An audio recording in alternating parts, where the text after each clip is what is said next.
Your brain is locked in a vault of silence and darkness inside your skull.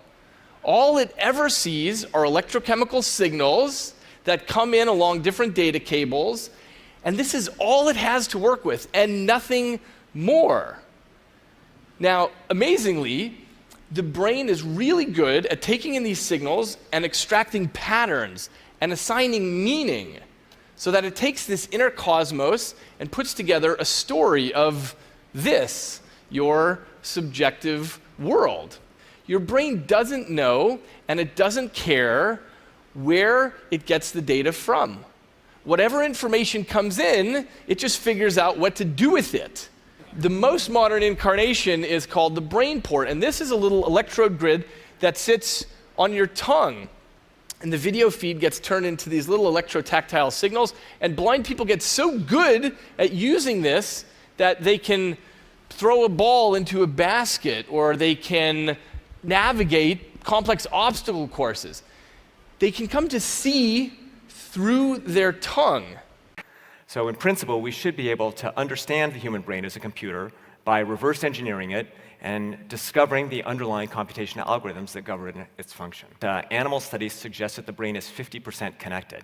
That is, for any given location on the cerebral cortex, it is connected to 50% of all of the other locations. And all of these connections are feed-forward and feedback. So the brain is a giant, interconnected, recurrent network. The property of the system as a whole, its function, cannot necessarily be predicted by looking at the individual parts, because nonlinear dynamical systems have emergent properties. And in humans, of course, one of the most important emergent properties is probably consciousness.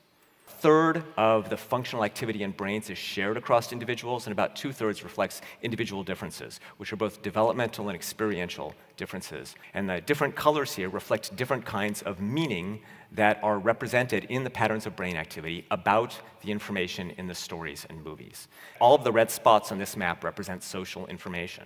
There are other networks that represent other kinds of information. For example, here's a spot in the posterior parietal cortex that represents numerical information. We can create a mathematical model that links an individual brain anatomy to the distribution of function across that brain. Once you have a computational model of the brain that relates the world to brain activity, you can invert that model, and you can convert your encoding model into a decoding model, and can use it to decode brain activity. Whenever we can create a better computational model of the brain, we can always, by definition, build a better brain decoder. Here's one brain decoder that's only recovering information from primary visual cortex, a very early visual area that represents very simple aspects of the scene, like edges and textures and colors. On the upper left is the movie we showed to subjects. On the upper right is information we're decoding from primary visual cortex. And the bottom two photos show you the edge maps. These should correspond well because we know that this part of the brain represents edges.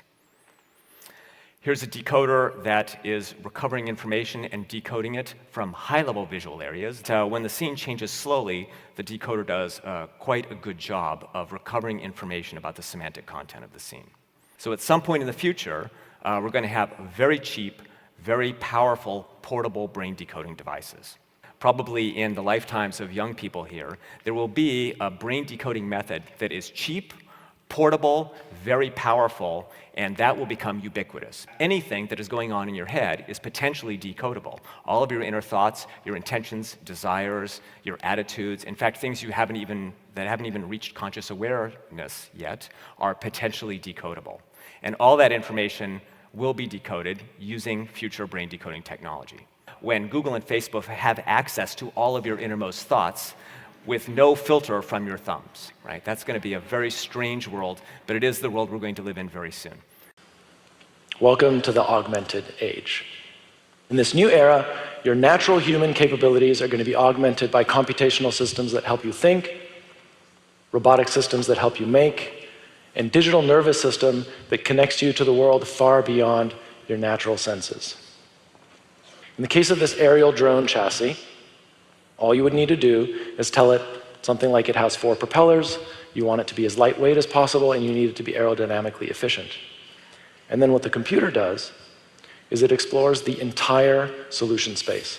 Every single possibility that solves and meets your criteria. Millions of them. It takes big computers to do this.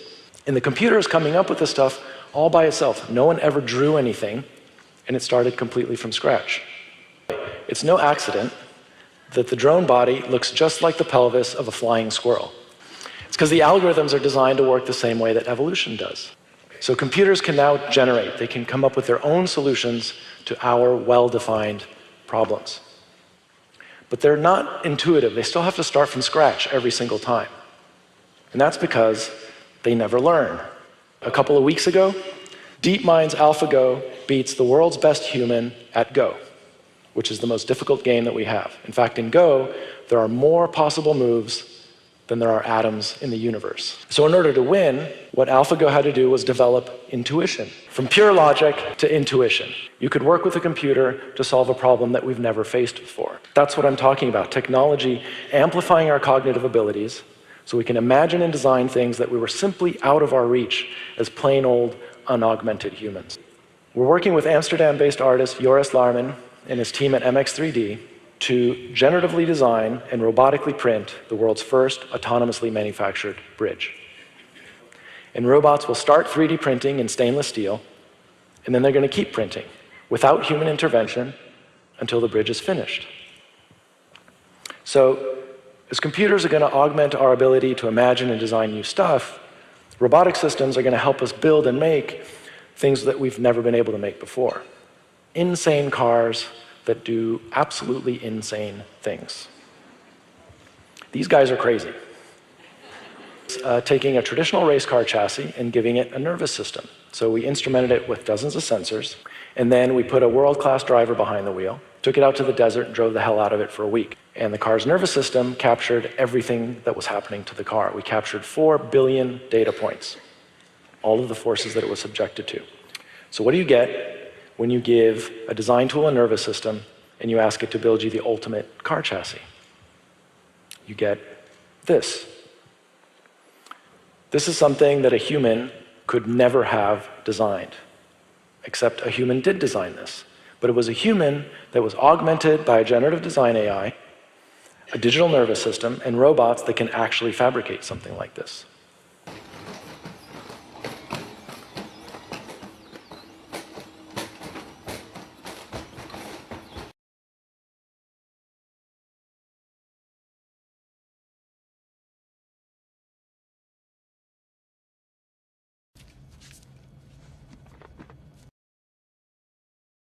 What does that mean? It means buckle your seatbelt, Dorothy, because Kansas is going bye-bye.